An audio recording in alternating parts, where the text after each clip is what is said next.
You ask Tiger to solve. This deals with linear equations with one unknown.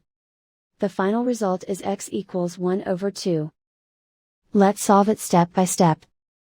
Group all x terms on the left side of the equation. Subtract 6x from both sides. Group like terms. Simplify the arithmetic.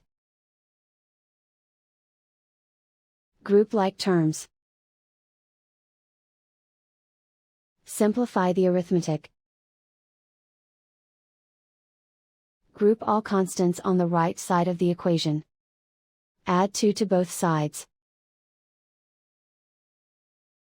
Simplify the arithmetic.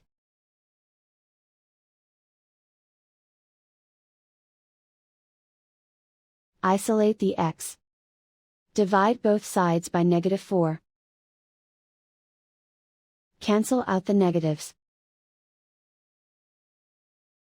Simplify the fraction.